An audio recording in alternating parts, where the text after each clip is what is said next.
I may be a touch cynical after nearly 14 years in federal politics, but my experience tells me that governments rarely do anything they don't think is going to be good for them. If it's also good for you or happens to be good for the country, well, that's a bonus.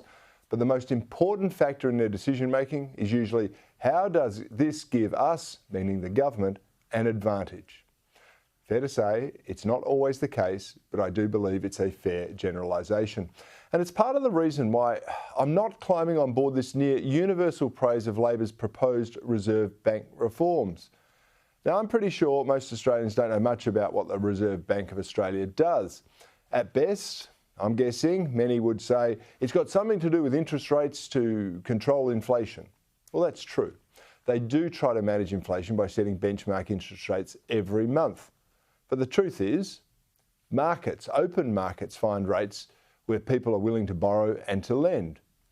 And when inflation is high, lenders demand more interest in compensation and less interest when inflation is lower. I'd posit a guess they'd do the same with or without the Reserve Bank's advice every single month. But having said that, an external independent body telling the Australian people what interest rates are does serve a very good purpose for government. You see, it allows them to wash their hands of responsibility for rising rates, while at the same time claiming responsibility for an economy that's powering along.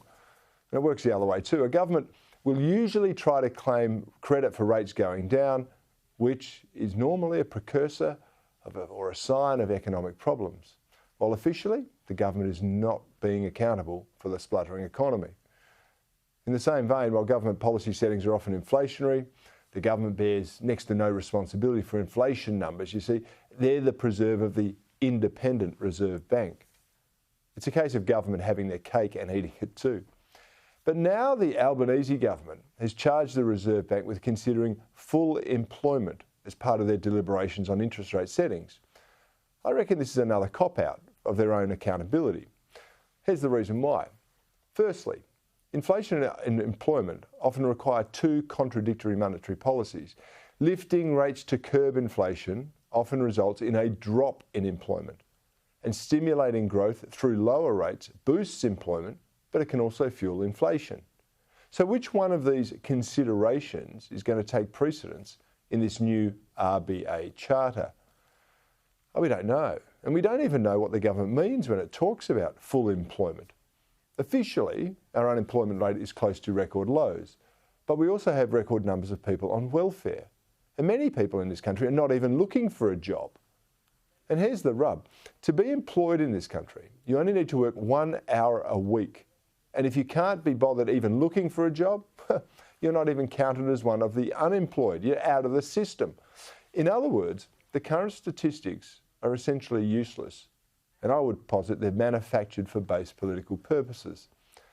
But even with such a protection racket in place, by handing responsibility for employment to the RBA, the Albanese government is giving itself a free pass.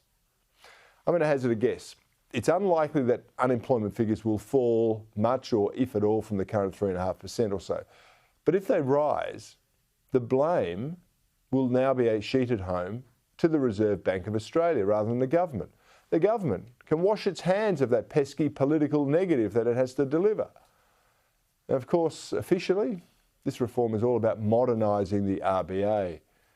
It's got nothing to do with having them act as a political shield for a struggling government. Struggling, I hasten to say, with the effective execution of essential functions of government. When it comes to spinning the politics and entrenching their own interests, the Albanese government seem to find no struggle with that at all.